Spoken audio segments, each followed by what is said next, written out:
Nombreux sont les jeunes qui s'adonnent à la consommation de la drogue, l'orpaillage clandestin, ou qui sont poussés à l'aventure, à la recherche d'une vie meilleure en dehors de notre pays.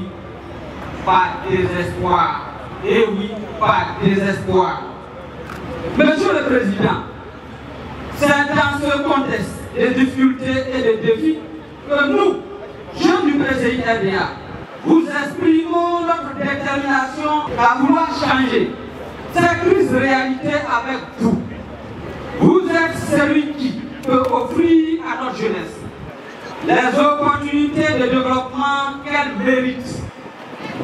Nous croyons fermement qu'en octobre 2025, grâce à votre leadership, nous pourrons inverser la mauvaise tendance actuelle.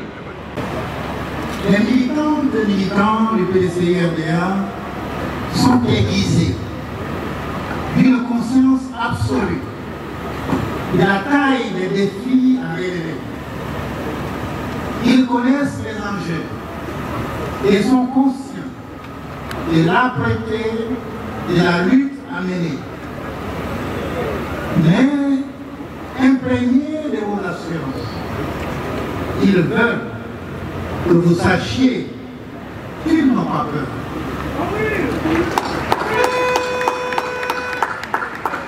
Ils n'ont simplement peur parce que la cause portée par la majorité des Ivoiriens est juste. Parce qu'ils sont convaincus que malgré les eaux tumultueuses, malgré les vagues impétueuses que le pays traverse, leur bateau arrivera à bon port.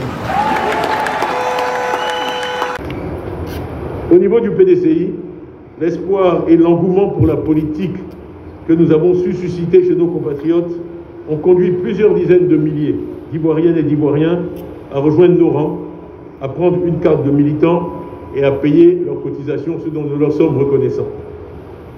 Notre plateforme IPDCI a permis à de nombreux sympathisants d'adhérer au parti à distance sans se déplacer. J'ai ainsi pu affirmer, à la fin de l'année à Boisseau, sans risque d'être contredit, PDCI is back, PDCI est de retour.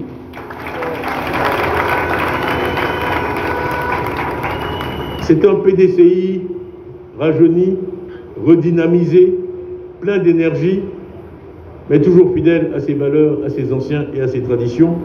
2025 n'est pas une année ordinaire.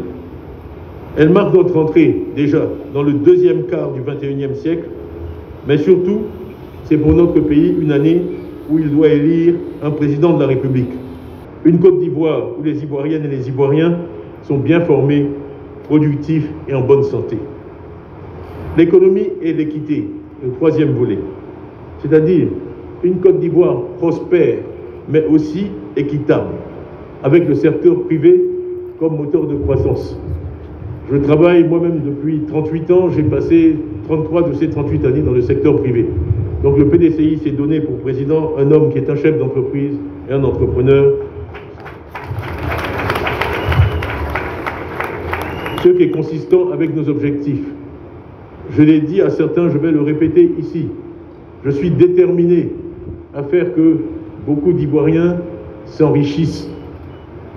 J'espère même pouvoir amener un certain nombre d'entre eux à devenir des milliardaires en dollars.